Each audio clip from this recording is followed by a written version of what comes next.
Hello l'équipe, comment ça va? Moi je suis plutôt heureux puisqu'on va parler aujourd'hui d'un des meilleurs coups de communication de cette année 2023. Ouais, et je pèse pas mes mots parce que y a pas besoin. Je vais bien sûr te parler de PLK et de la sortie de son nouvel EP 2069.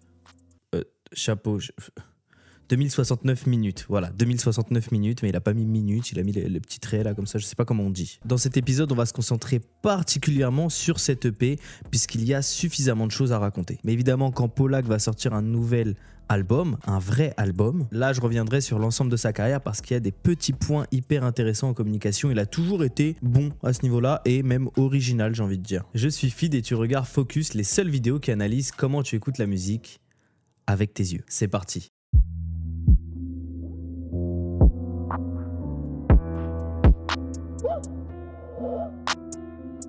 Je veux qu'on me regarde mais je peux plus me les voir.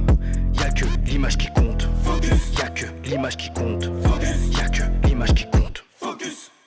Avant de commencer, on fait ce type de contenu régulièrement, donc n'hésite pas à t'abonner à la chaîne et nous suivre sur l'ensemble de nos réseaux sociaux. Tu verras, il y a beaucoup de choses à voir, beaucoup de choses à faire, beaucoup de choses à dire, n'hésite pas. PLK en 2023, c'est un nombre incalculable de certifications et c'est également une productivité infaillible, puisqu'en 8 ans de carrière, il a 8 projets. Voilà, il peut avoir des années de pause, mais même quand il va avoir des années de pause, il va me sortir 2 EP, peut-être un... Ça s'arrête jamais, ça s'arrête vraiment jamais. La meilleure preuve est sans doute le fait qu'il soit le premier artiste à faire le concept un son en 1 heure de Bouscapé.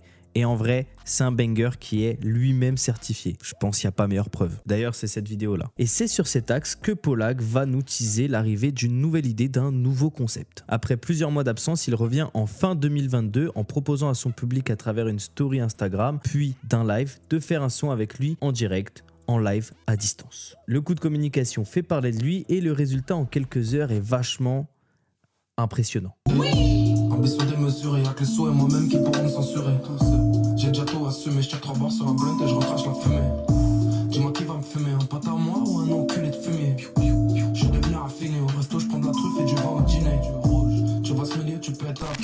Une vingtaine de jours plus tard, pour annoncer son propre label Ena Music, PLK va proposer le concept. Ouais. Il va créer tout un EP participatif avec son public. Mais ce qui fait la force de cette idée, c'est qu'elle a été poussée à son paroxysme. Elle a un niveau de réalisme que j'ai rarement vu, quoi. Enfin, en tout cas, en France, ça se fait pas énormément. Je t'explique tout. PLK a mis en place un label fictif où tu peux choisir ton rôle. On peut être le directeur artistique, image ou musical, on peut être l'attaché de presse ou être le référent sur le merchandising, ou bien encore le stagiaire et le boss. Tous les rôles. Après, bon, si tu voulais être le boss du label, c'était sur une mise aux enchères et ça s'est fini à 4500 €. Donc en vrai, fallait halas de fou, tu vois. Mais en vrai, si tu es le boss de ce label fictif, en contrepartie, tu as 0,5% des parts des royalties de cette EP pendant genre 3 ans si je dis pas de bêtises. Mais du coup, comment ça fonctionne concrètement? En fonction du rôle ou du pack que tu décides d'acheter, tu avais des live streams avec PLK pour l'aider à prendre des décisions pendant la confection du projet et même sur la sortie.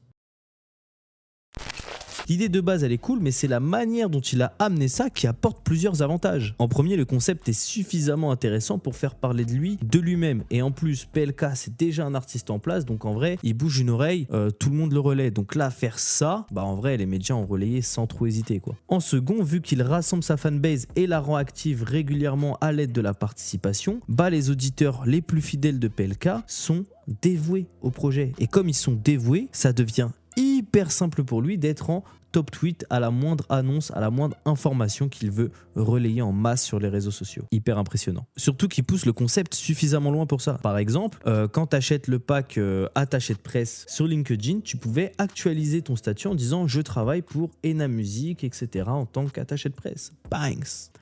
Ouais, on s'en fout tous de LinkedIn, mais c'est pour te dire le niveau encore du réalisme. Et en marketing, cette idée d'activer sa fanbase, on l'assimile notamment à une tribu. Chacun a son rôle à jouer et contribue au succès du produit. Là, dans ce cas précis, le produit, c'est l'EP et PLK, c'est la marque. Le troisième avantage, c'est la facilité à la prise de décision. Alors bien sûr, quand il y a 200 personnes qui réfléchissent, ça peut être vite un gros bon bordel. Mais en finalité, l'artiste prend des décisions qui sont en accord avec son public, donc il prend pas de mauvaises décisions, ou du moins pas des mauvaises décisions au point qu'il perde ses auditeurs les plus actifs. Et le dernier avantage à ce projet participatif, c'est que businessment parlant, c'est un petit peu rentable quoi. Ou du moins si on veut le voir avec un autre prisme, les coûts de production, ils sont facilement bouchés. Pour mieux m'expliquer, il est probable qu'avec les packs que les auditeurs ont achetés, ça a permis de combler les frais pour des heures de studio, pour de la pochette, pour peut-être un probable clip, pour du marketing ads. On sait pas, mais en tout cas, cet argent-là, il est sans doute réinvesti. Je ne t'apprends pas grand-chose, mais sachant que produire un EP ou un album, c'est d'abord un investissement et c'est la vente des albums qui comble le trou et qui va créer une rentabilité derrière, là, PLK, il a sans doute réussi à réduire l'écart dans les coûts de production et du coup, il sera plus facilement rentable. Ou du moins, il sera plus facilement rentable que s'il avait juste pondu un EP tout seul sans tout ce truc-là autour. C'est vachement ingénieux et j'y vois très peu d'inconvénients. Au final, PLK sortira un premier extrait sur Colors qui se nomme Décembre, une idée venant de l'équipe attachée de presse. L'EP se nomme 2069 minutes en référence au temps passé avec les différentes équipes en live stream pour concevoir ce projet. Et le merchandising a été imaginé par l'équipe dédiée à cette tâche-là. C'est plutôt cool. L'EP est constitué de 10 titres avec 2 collaborations, Dinos et Kershak, de quoi faire monter un peu plus la hype. Surtout le Dinos PLK, ça doit être... J'en attends beaucoup de cette collab. Vraiment beaucoup. Bon, c'est évidemment une communication hyper efficace autour de cette idée. Et au final, on a un projet qui a réussi à faire parler de lui, qui est attendu par la communauté de l'artiste et même une petite curiosité de la part des plus sceptiques en mode mais si tu fais un EP pour le public, peut-être que ça va... C'est trop intéressant. Mais du coup, ok, l'idée est géniale, mais est-ce que musicalement le projet vaut le coup? Ça on sait pas, puisqu'au moment où on tourne cette vidéo, l'EP il est pas sorti. Mais au moment où tu vas la regarder, la vidéo elle sera dehors. Donc dis-nous dans les commentaires ce que tu as pensé de cette EP. Et d'ailleurs on vous donne rendez-vous le lundi qui suit la sortie de l'EP en live sur la chaîne du Truckist. On va pouvoir débattre autour de ce projet puisque Dovan, qui est un des monteurs de cette vidéo, a été dans l'équipe par exemple attaché de presse de PLK. Donc on va revenir dessus, on va se faire une petite tier list des derniers projets sortis comme celui de Benjamin Epps par exemple. Ça va être cool, donc n'hésite pas à venir. Le lien il est dans la description. Si tu as participé à ce projet ou même si la vidéo t'a plu, n'hésite pas à la relayer ou à me le dire dans les commentaires. Comme ça, on discute ensemble, ça fait plaisir et ça aide de fou. On est bientôt à 1000 abonnés en plus. Là, je suis à 2 doigts de vous sortir un truc de zinzin. Attention. Sur ce, je te laisse et je te donne rendez-vous prochainement pour un nouvel épisode de Focus. Je veux qu'on me regarde mais je peux plus me les voir.